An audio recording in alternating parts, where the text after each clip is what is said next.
do nome de Jesus, já conversando sobre a carta de Paulo, a epístola de Paulo aos Romanos, tá? Eu vou aqui, na verdade, avançar para o terceiro episódio que focaremos no capítulo 1º, né? E o que nós comentaremos hoje, né, sobre o capítulo 1º, exatamente essa questão relativa aqui. Eu vou fazer aqui uma revisão, já comentei aqui nos 2 vídeos outros, bem rapidamente.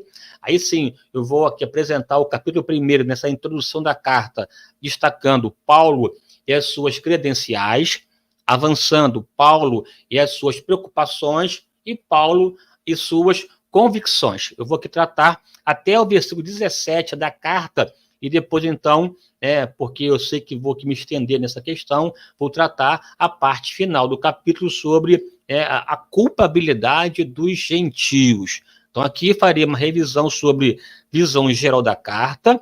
Aí vou tratar já capítulo 1º, na parte inicial, no prólogo do capítulo 1º, Paulo e suas credenciais, suas preocupações e suas convicções. Eu quero te aconselhar para que você leia o livro A Carta de Paulo aos Romanos. Leia pelo menos aí umas 5 vezes. Leitura direta, assim, é um livro pequeno, você pode ler ao longo da semana aí, de repente, né, assim, durante 10 dias, leia a carta aí umas 5 vezes, para você ter essa visão geral da carta na sua cabeça. Tá? Eu vou ter que, na verdade, eu sei que às vezes nós não lemos a Bíblia assim de modo mais sistemático, eu vou aqui colocar na tela alguns textos do capítulo, mas a ideia é que você tenha já minimamente aí a estrutura da carta na sua cabeça, e é fundamental que você leia a carta para você se familiarizar com as questões presentes nessa carta, tá bom? Então vamos lá aqui avançando no nome de Jesus. Eu vou comentar com você agora um pouco sobre revisão, né, geral da carta. Olha, eu afirmei para você, essa tela aí, vou ter que aumentar para você aqui essa tela ela é fundamental.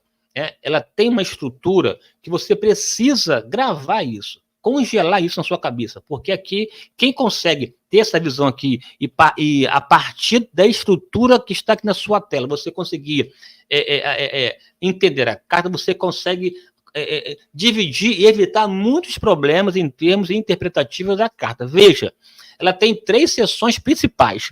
A primeira, capítulo 1 ao 8. Nessa seção, o tom, a voz, a fala, é uma fala doutrinária. Trabalha a ideia da salvação em Cristo. Portanto, é uma fala aqui doutrinária, né?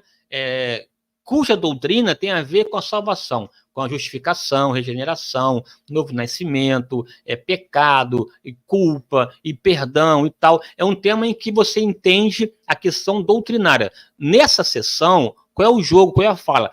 Como o evangelho salva o pecador. Então, veja, tem a ideia do pecador, do pecado e salvação. E elemento salvático, o evangelho. Nessa sessão, o foco é individual, é da pessoa, trata do indivíduo, como o indivíduo consegue alcançar a salvação, como o indivíduo é salvo. Salvo de quê? Salvo por quê? Salvo como? O capítulo 1, 2, 3, 4, 5, 6, 7 e 8, todos nessa mesma dinâmica, uma explanação das doutrinas fundamentais da fé cristã relacionadas à salvação. Então, aqui repito, do 1 ao 8, um tom doutrinário. Do 9 ao 11, o tom é um tom nacional.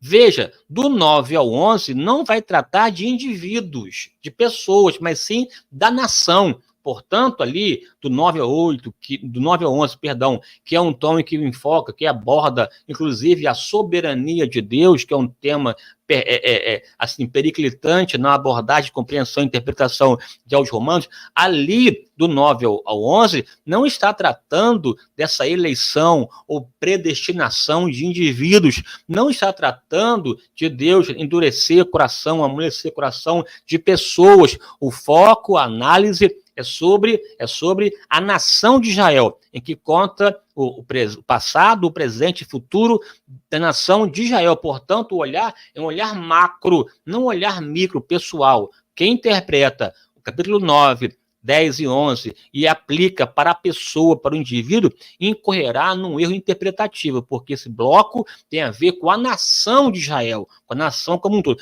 É como o evangelho está ligado à nação de Israel. Aí você tem o terceiro bloco, né, seção do 12 ao 16, que é um tom eminentemente prático.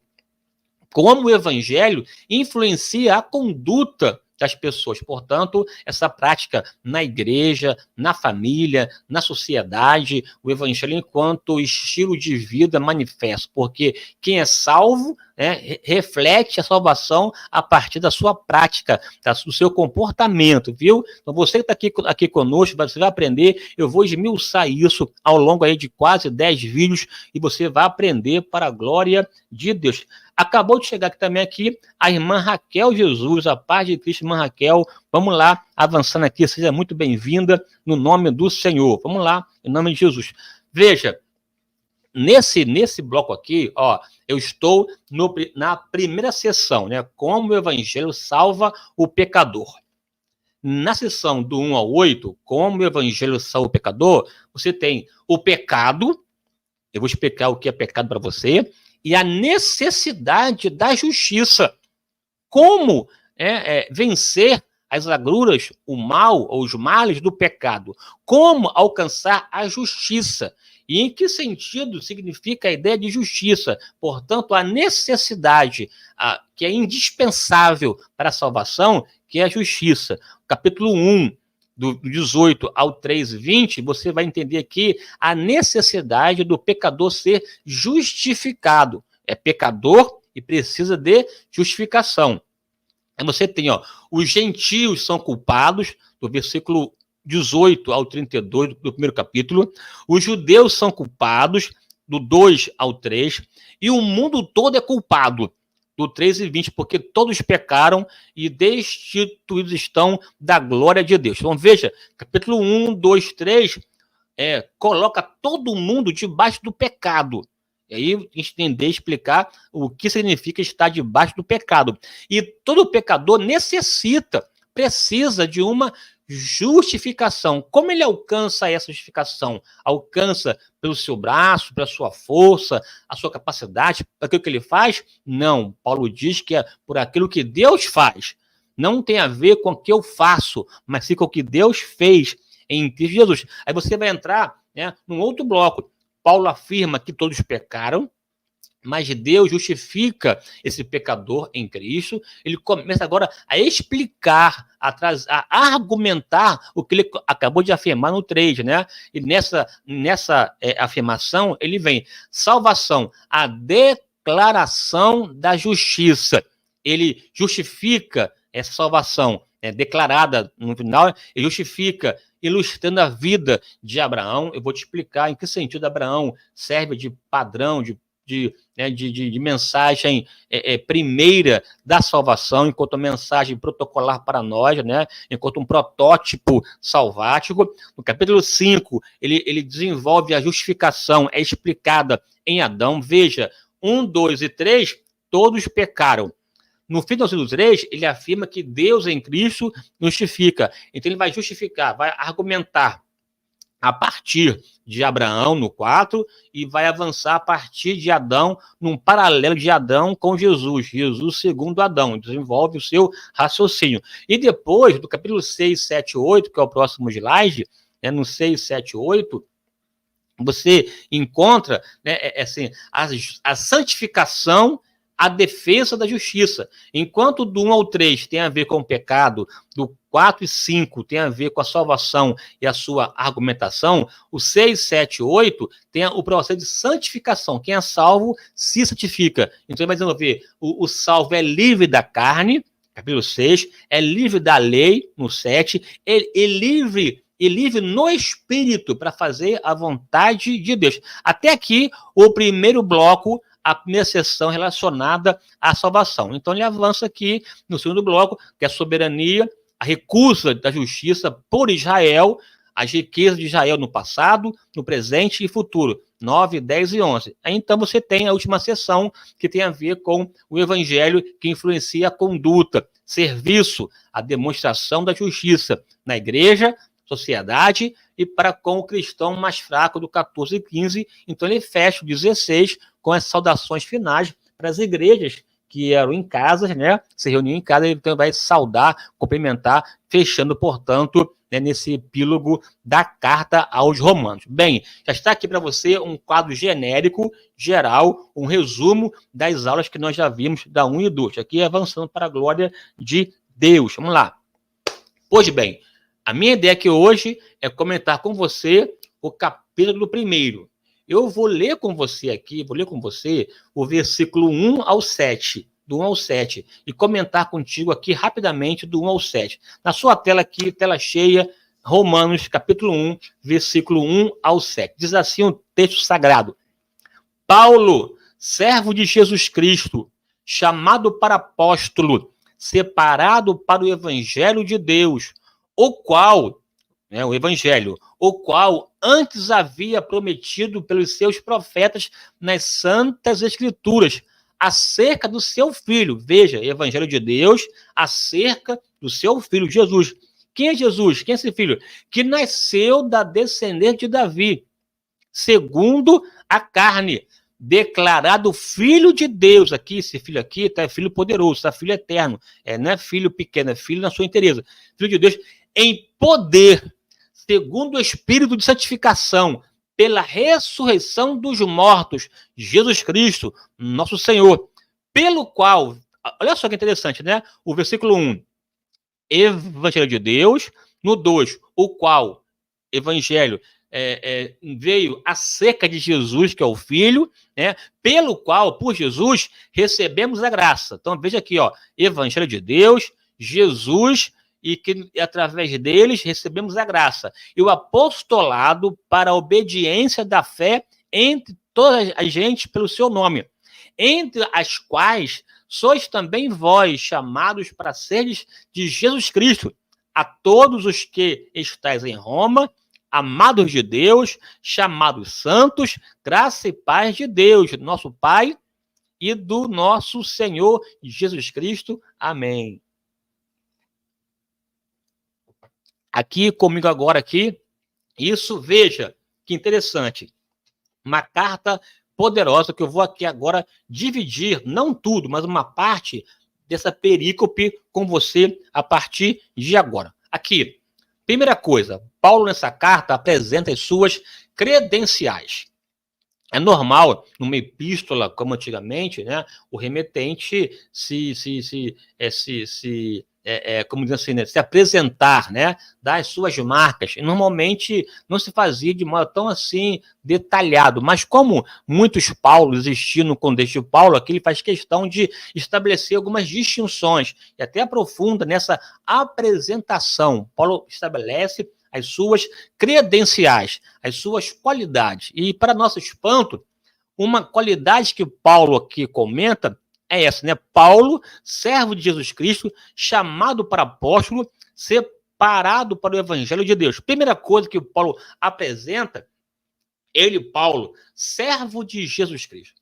Olha, já comentamos aqui em outras aulas a grandeza, a majestade, né? A importância, um trabalho extraordinário, hercúleo, significativo, incomparável do apóstolo Paulo. O apóstolo Paulo, inclusive considerado o segundo fundador do cristianismo, em função da sua importância, da sua grandeza, um homem que escreveu muitas cartas, e que foi, de fato, uma pessoa que pregou em vários continentes, tanto no contexto do Oriente Médio, da Ásia e também da Europa, uma pessoa que de fato, pregou o evangelho de Jerusalém ao Ilírico e desejava ir, inclusive, até a cidade, ou melhor, até a Península Ibérica na Espanha. Uma pessoa importante, um homem que fez mais do que todos os apóstolos.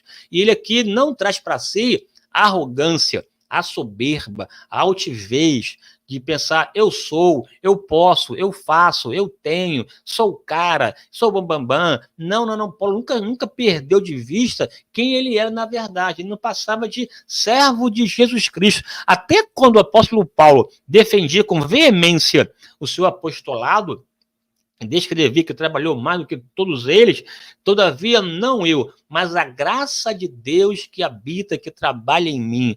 Paulo sabia, com certeza, até porque ele mesmo orou a Deus para tirar sobre ele o espinho na carne, e Deus respondeu: a minha graça te basta, porque o meu poder se aperfeiçoa na sua fraqueza. E aqui a ideia desse poder que se aperfeiçoa é a graça de Deus que opera em nós e nos torna capazes de fazer aquilo que nós não teríamos condições de fazer. Portanto, quando fazemos, não fazemos por nós mesmos, fazemos porque a graça de Deus que em nós opera, esse poder que em nós opera, nos capacita, nos deixa aptos para exercer com excelência a sua obra. É aquela ideia que Deus fez com Bezalel em prepará-lo, em habilitá-lo em toda a obra, né, de metal, de ourives, lá no deserto, quando saiu lá do Egito. A Bíblia diz que Deus deu sabedoria, inteligência, entendimento a Bezalel em toda a obra, né, de metal. Então ele trabalhou e fez os utensílios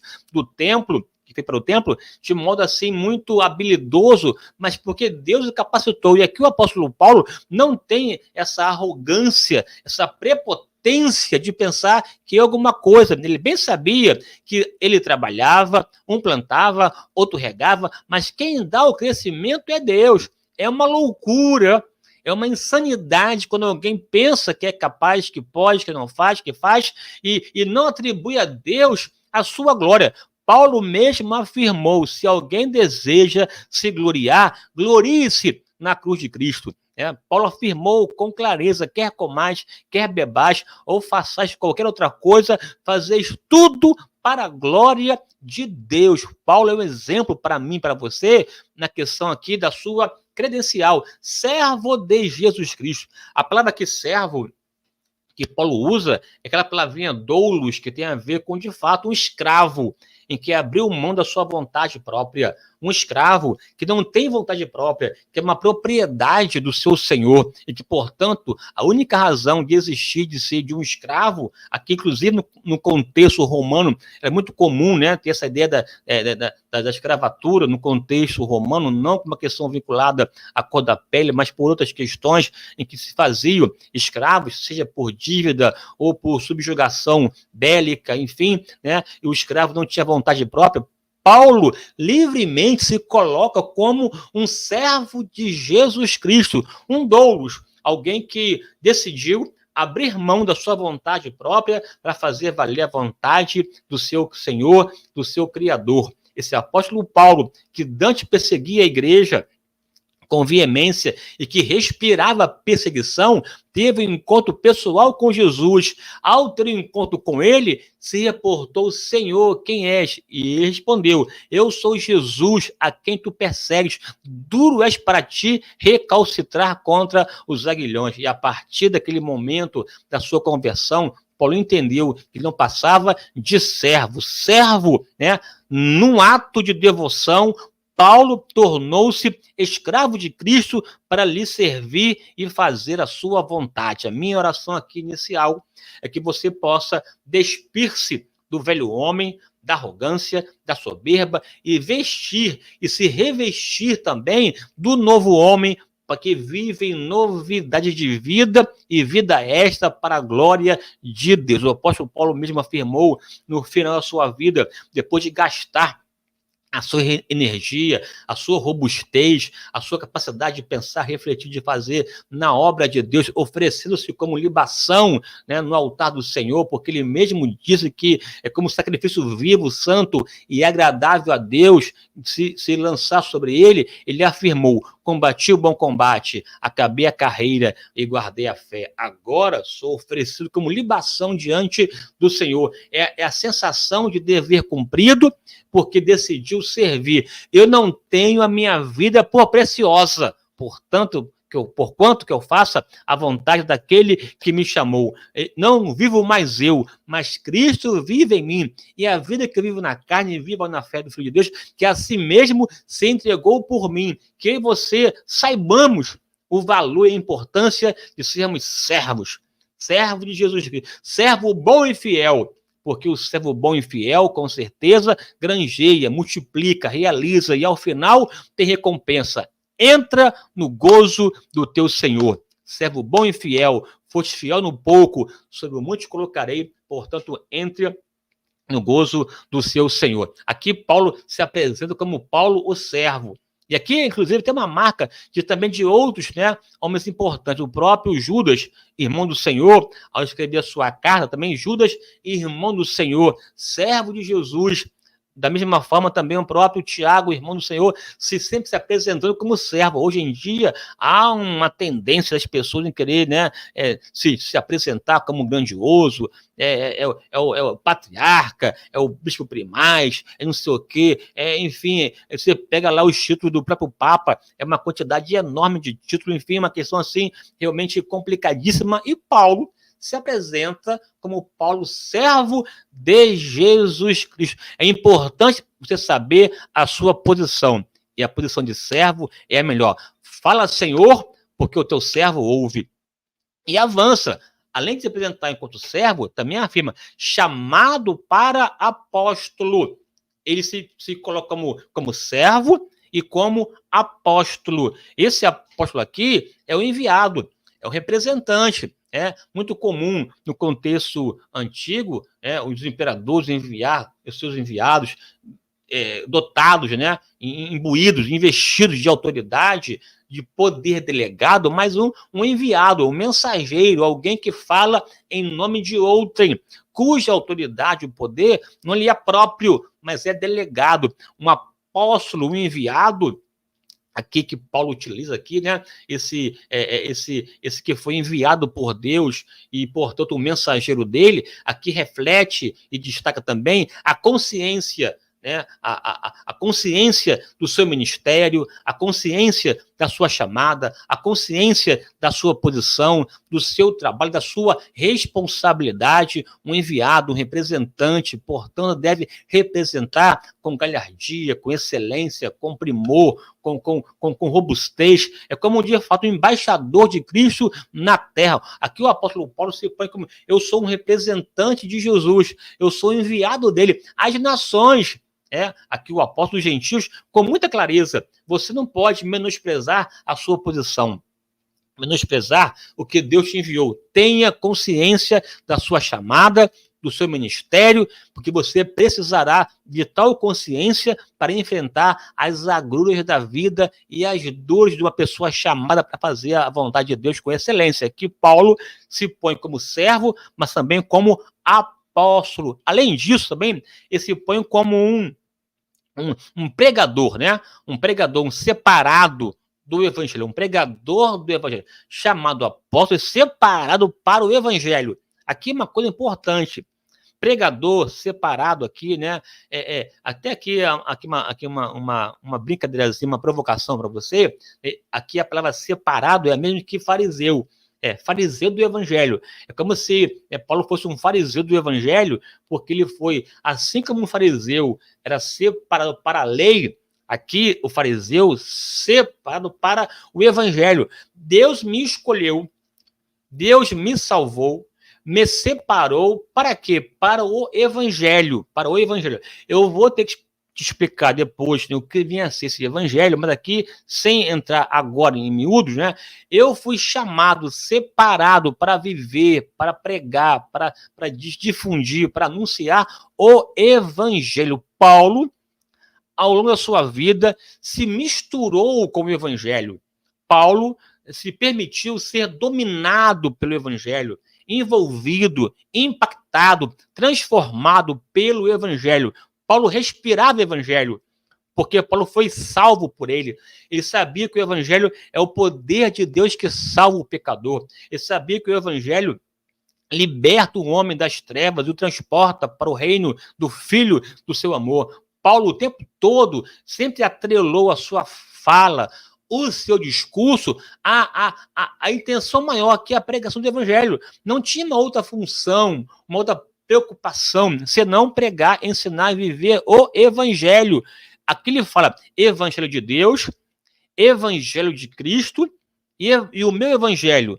O evangelho de Paulo é o evangelho do seu filho. é do Filho de Deus, é o evangelho de Deus. Portanto, o que Paulo está falando aqui, que o meu evangelho é um evangelho cristocêntrico, cristológico, um evangelho em que manifesta e revela a pessoa do Filho de Deus, porque Deus revelou esse mundo através do seu Filho, no qual transmitiu o evangelho, cuja essência básica é a graça, que salva o pecador, né, e o transforma em uma nova criatura, porque a Bíblia diz, eis que se alguém está em Cristo, no Evangelho, nova criatura é, as coisas velhas se passaram, eis que tudo se fez novo. É que Paulo não tem nenhum problema ou preocupação em se divorciar, em se separar do evangelho. Não, Paulo tinha o prazer, a alegria de se mostrar enquanto um pregador do evangelho, porque é um privilégio. É uma honra ser pregador do evangelho. É um privilégio, é uma alegria, é uma honra ser professor que ensina o evangelho. Não tem posição mais elevada, mais digna, mais honrosa que pregar, ensinar o evangelho, cuja mensagem não somente impacta aqui e agora, mas prepara o homem para a eternidade. Que maravilha, que privilégio você estar aqui hoje, agora, aqui, ouvindo o evangelho do Senhor. E a minha oração é que esse evangelho também te envolva, que te dê consciência, que abra sua mente, que tire todo o entendimento entenebrecido e que te ilumine, que você seja iluminado, aclarado, impactado pelo evangelho, porque Paulo mesmo disse que há sobre mim uma obrigação. E qual é?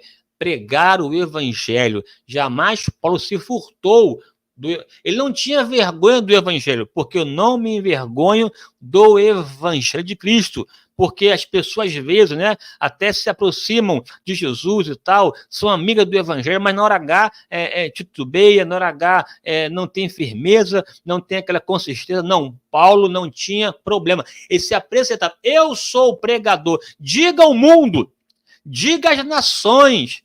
Eu vou dizer, inclusive, que eu sou um pregador do evangelho. Que maravilha, consciência, é clareza, é nitidez, é saber aonde está, para onde vai e qual é a sua função e qual o seu propósito de existência. Aqui o Paulo nos dá uma lição poderosa. Então aqui ele apresenta as suas credenciais. E aqui avançando aqui, além de ser, né, servo de Jesus Cristo, além de ser um apóstolo, uma pessoa separada para o evangelho, ele tinha consciência que era um missionário para os gentios. Chamado para as nações. Aí nação ali tem a ver com os gentios, para mostrar para você que basicamente a igreja que estava em Roma era formada notadamente por não-judeus ou gentios. Gentio é outra gente, né? Não judeu. Paulo aqui tem uma clareza que Deus me chamou, me enviou, me separou como apóstolo para pregar o evangelho às outras nações.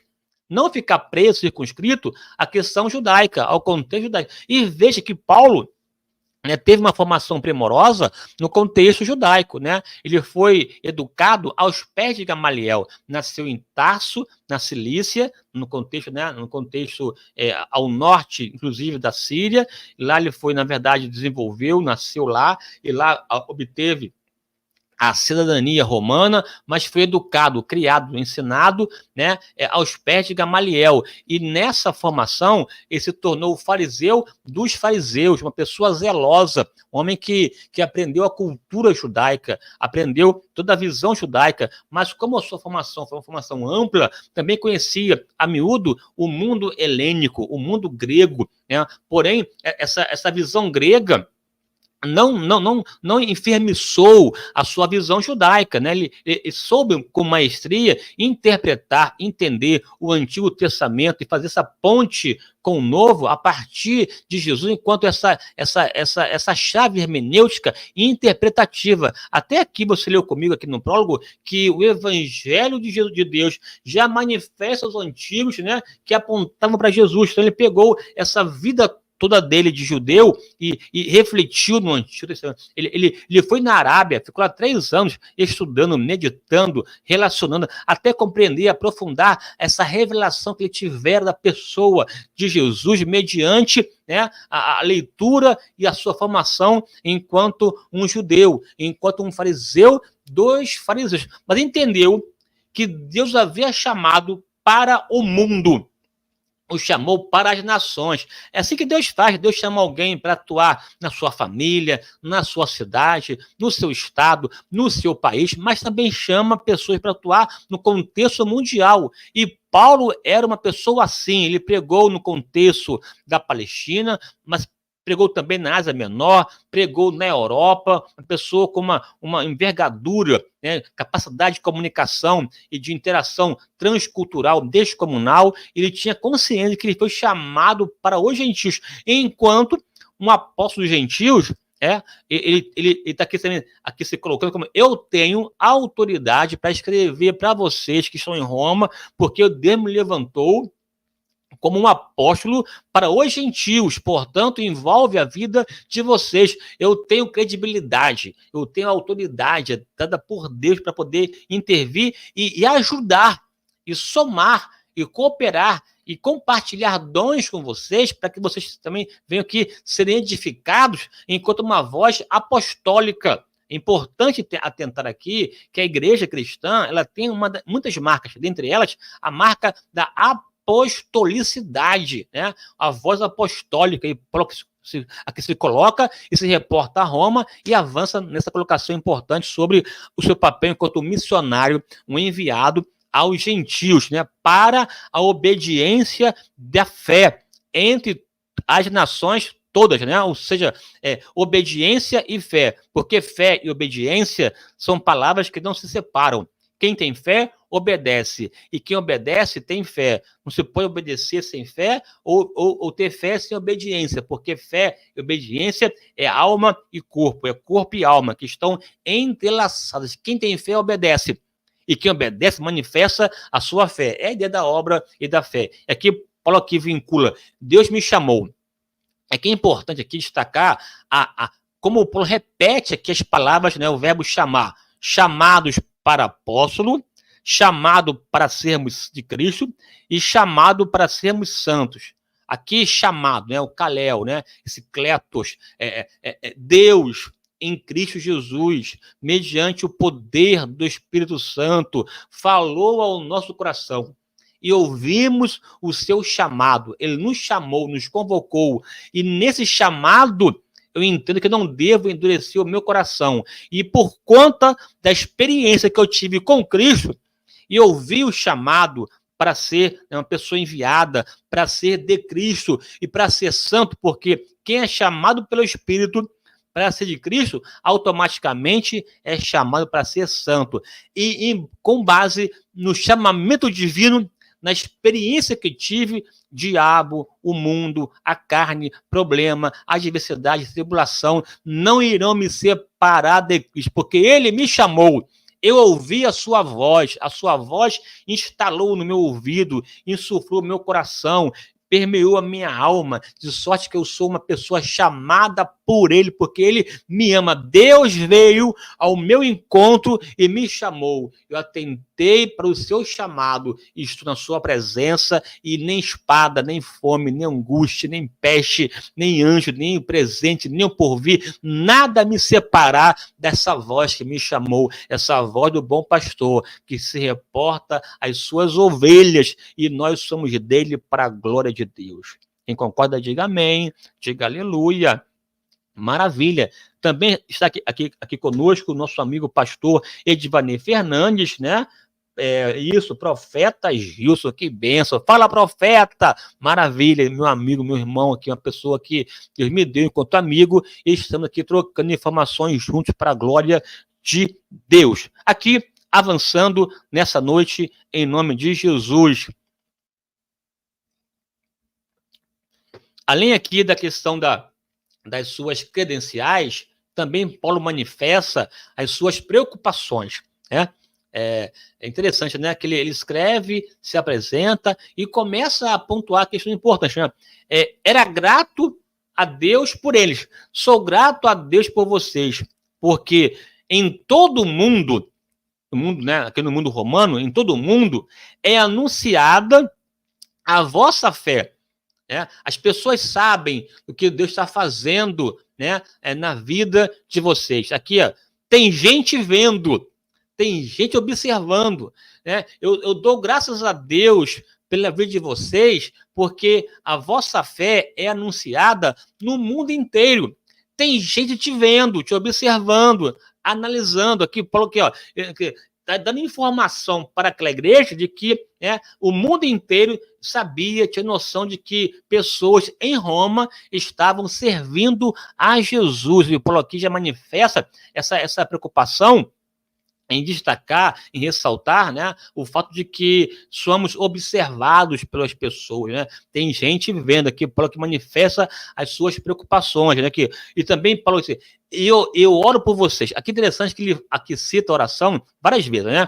Eu tenho orado incessantemente para ter uma oportunidade de estar convosco. Já pensei várias vezes, já intentei várias vezes, mas fui impedido. Mas tenho orado incessantemente por vós, para que Deus me dê uma ocasião para ir ter convosco, e uma vez indo, possa trocar algum dom com vocês, para que vocês possam ser edificados, e também para que eu possa ser também edificado. Uma edificação mútua. Paulo estava orando, tá lá, ó.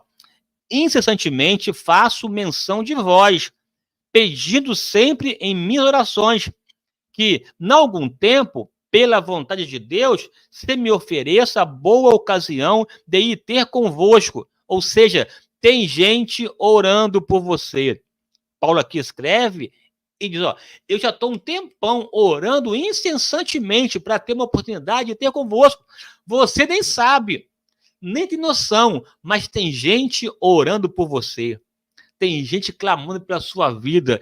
E mediante essa oração, Deus tem proporcionado milagre, vitória, livramento para você e a sua casa. Você não está sozinho.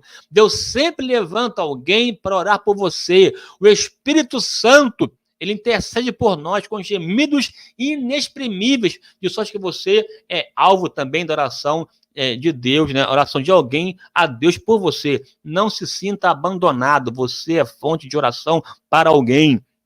É que Paulo afirma, eu tenho orado por vocês, porque eu quero ir ter convosco. Veja que essa igreja de Roma não fora fundada por nenhum apóstolo. Ela foi fundada pela ação livre do Espírito Santo. E o apóstolo Paulo, querendo dar um tom consistente, um tom apostólico, aprofundar as doutrinas da fé cristã, ele se preocupou. Eu preciso ir àquela igreja, eu preciso ir a Roma, eu preciso trocar dons, trocar experiência e ensinar aquele povo até conviver com o gentil e judeu, de maneira que o corpo cresça para a glória do Senhor. Essa preocupação que Paulo sempre manifestou nas suas cartas, né?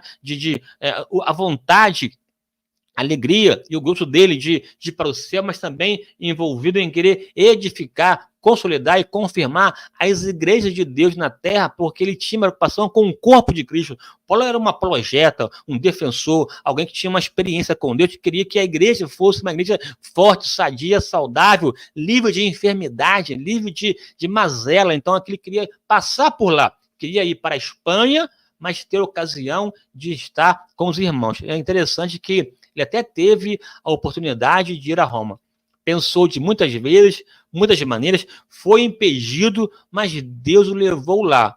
Ele foi preso, né, numa prisão domiciliar, mas foi a Roma e lá se alegrou na presença de Deus. Então aqui Paulo orava por eles. Mas também aqui Paulo os amava, né? Os amava, porque ele queria ir à igreja de Roma não para falar mal, não para exortar, não para bater, não para poder colocar peso, fardo, ou colocar costume judaico, ou algo do tipo, não. Porque ele queria comunicar algum dom espiritual. Ele queria levar, queria doar, queria compartilhar. Veja, né? Porque sabia que carregava nele experiências com Deus, vida com Deus do Evangelho, para comunicar e compartilhar. O que você, meu amigo e minha amiga, está compartilhando com as pessoas, que você seja alguém que compartilhe a vida de Deus, né? Compartilhe experiências de Deus, compartilhe espiritualidade para edificar, consolidar, confortar, reafirmar, exortar, e no sentido de refrigerar os irmãos. Eu quero ir ter convosco para comunicar algo com vocês e também receber de vocês, né? Portanto, aqui, Paulo não queria aqui se colocar na posição de possessão, mas sim alguém que queria compartilhar para a glória de Deus. Aqui, avançando, estava também em dívida com eles. Ele afirmou: sou devedor tanto de gregos como também de bárbaros. Ou seja, tem gente que reconhece que deve. E Paulo tinha essa clareza, né? Essa clareza de devedor aqui, de alguém que fazia com prazer, com alegria, e por mais que fizesse, que estava fazendo, perdão, aqui, sempre devedor, sempre eu preciso fazer algo a mais, independentemente de quem seja grego ou bárbaro, ou seja culto, inculto, sábio, ignorante, instruído ou rude, não importa, trazer todos os homens sob o domínio de Jesus Cristo. Essa era a ideia de Paulo, trazer a obediência e a fé. Portanto, Paulo fazia enquanto alguém eu não posso perder tempo, eu não posso negligenciar o meu chamado, o meu ministério, eu não posso deixar o barco passar, eu sou devedor e quero gastar a minha vida na presença daquele que me salvou, me transformou e agora me deu razão de existir porque ele me amou, eu tive um encontro pessoal com ele. E Paulo tinha essa ideia, né? Estava ansioso para visitá-los, né? Tem gente a caminho. É interessante, né? Tem gente orando, tem gente que sabe agradecer, tem gente que está a caminho e você nem sabe. Paulo estava, na verdade, orando, desejoso, né, ir ter com ele, porque tem gente a caminho. Você vai encontrar pessoas na sua caminhada, pessoas de Deus, que Deus já colocou nessa estrada, já colocou no coração delas o desejo de ter com você, para te ajudar, para comunicar. Tem pessoas que estão orando por você, que já estão movidas por Deus para poder compartilhar algo contigo, e na hora certa, essa pessoa vai te encontrar, vai estar contigo. Deus vai te oportunizar situações poderosas com pessoas de Deus que irão te abençoar e você vai crescer na presença de Deus. Ele afirmou: estava ansioso, né, para visitá-los, né? Foi impedido, mas chegou lá. Tem gente a caminho, não como turista, mas como ganhador de almas. É que o Paulo foi lá ter com esse povo. Aqui já para avançar aqui, Paulo e suas convicções, né? Também afirma: sou devedor. É clareza, não perder tempo, energia ou deixar ao largo, fazer com maestria, com excelência e com dedicação e com zelo. Estou pronto, preparado para visitá-los. Porque aqui não era fácil. O Paulo estava indo para a capital do Império, Roma, que tinha uma visão, uma ideia assim, né, de luxúria, mas de pompa, de grandeza. Lá estavam, né, os grandes pensadores, os grandes oradores, né, os intelectuais da época, e, portanto, um ambiente hostil, um ambiente complicado. Ele afirma: eu estou pronto para ir ter convosco. Né? E estar pronto aqui, preparado, liço, né? Preparado, porque ele não se envergonhava. Eu estou pronto em ir a Roma, mesmo sabendo da questão adversa, das lutas, adversidade, dos perigos que a viagem até poderia proporcionar. Eu estou pronto, porque eu não tenho vergonha do Evangelho de Cristo. Eu não tenho vergonha. Pode pensar aí que são sábios, inteligentes, que são cultos. Eu vou falar do Evangelho, que é escândalo para o judeu e loucura para os gregos. Eu vou falar do Evangelho, que é loucura para o judeu, né? Que é escândalo para o judeu e loucura para o grego. Eu vou dizer, porque nele, em Jesus, na sua morte e ressurreição, as pessoas são salvas. Eu não vou me envergonhar. Eu tenho prazer, alegria de falar do Evangelho de Jesus Cristo. Vamos aqui avançar. E aqui, para fechar essa minha fala nessa manhã, nessa noite aqui, eu quero só ler com você aqui o texto que tem a ver com a mensagem central da carta, né, que é o capítulo 1, 16 e 17, que diz assim: porque não me envergonho do evangelho de Cristo, que é, aqui, ó, vamos entrar aqui, isso, agora sim. Porque não me envergonho do evangelho de Cristo, pois é o poder de Deus para a salvação de todo aquele que nele crê, primeiro do judeu e também do grego, porque nele, no evangelho, se descobre, se manifesta a justiça de Deus de fé em fé, como está escrito, mas o justo viverá pela fé. Aqui está o coração da carta. Aqui está a mensagem central da carta aos Romanos. Porque não me envergonho do evangelho de Cristo, que é o poder de Deus para a salvação. Aqui ligou o evangelho ao poder de Deus. Primeiro, o evangelho de Cristo. Segundo, poder de Deus. Para quê? Para salvar quem? Todo aquele que crê, seja judeu ou seja grego. Porque nele, no evangelho, se revela, se descobre a justiça de Deus, de fé em fé, como está escrito, mas o justo viverá pela fé. Veja aqui que interessante, o evangelho, qual é a origem? Jesus Cristo. Qual o poder dele? É o poder de Deus. Qual o efeito? Salvar as pessoas. Qual o alcance? Todo aquele que nele crê. Portanto, aqui o foco, a ênfase está no evangelho, que é de Cristo, que é o poder de Deus, que salva qualquer pessoa, porque esse evangelho manifesta a justiça de Deus. Portanto, meu amigo e minha amiga aqui, eu vou precisar com você gastar um tempo, pelo menos aqui, mais um vídeo aqui, sobre a importância, né, sobre o significado da ideia aqui do evangelho. O que é evangelho? Eu não posso aqui avançar sobre essa carta aqui sem comentar contigo sobre o sentido teológico do evangelho. E eu vou utilizar, inclusive, a próxima aula, né, sobre tratar de alguns conceitos.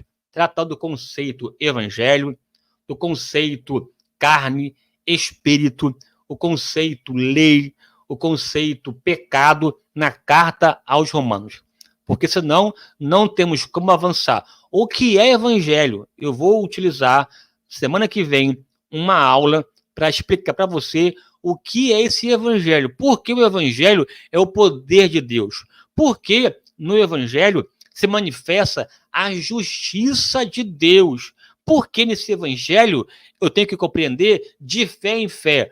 Porque esse evangelho é um evangelho de Jesus, de Cristo. O que tem a ver Cristo, evangelho, graça, salvação e justiça de Deus. E qual o papel da fé nessa história toda? Eu tenho que parar aqui com você e avançar a aula que vem sobre isso, para então avançar na compreensão sobre a carta de Paulo aos Romanos. Bem, aqui a minha oração é que você tenha sido aqui hoje comigo aqui abençoado. Eu sei que tem aqui lacunas, tem aqui situações que não claras, mas que iremos aprofundar ao longo desses vídeos que se sucederão. São aqui quase 10 aulas que eu vou comentar contigo sobre essa carta. Estou só lançando aqui para você essa parte temática. A ideia de Romanos é o evangelho que salva, evangelho que envolve a nação de Israel, evangelho que prepara a pessoa para a vida. Portanto, o evangelho é a razão da nossa existência com Deus, porque a partir dele, através dele, mediante o evangelho, nós temos paz com Deus, porque no evangelho você recebe a justiça de Deus de fé em fé, não por obras, mas de fé em fé, né? É porque a Bíblia diz, mas o justo viverá pela fé. É justo que vive pela fé. Não é só uma fé estanque, é uma fé episódica, é uma fé que manifesta na vida, numa vida justa, justiça alcançada, não, justiça atribuída, justiça lançada, imputada em nós pela fé, mediante o evangelho manifesto pela pessoa de Jesus, que é a salvação em pessoa e a pessoa da salvação. Amém. Que a boa mão de Deus te abençoe. Que você seja muito abençoado. Já estou aqui ansioso para a semana que vem te encontrar aqui em nosso canal Crescendo pela Palavra. Que você possa compartilhar, comentar e curtir e anotar na sua agenda para a semana que vem, quarta-feira, às 10 da noite, mais uma vez aqui comigo, em nome de Jesus. Um forte abraço, durma bem, até a próxima. Amém. Fique com Deus.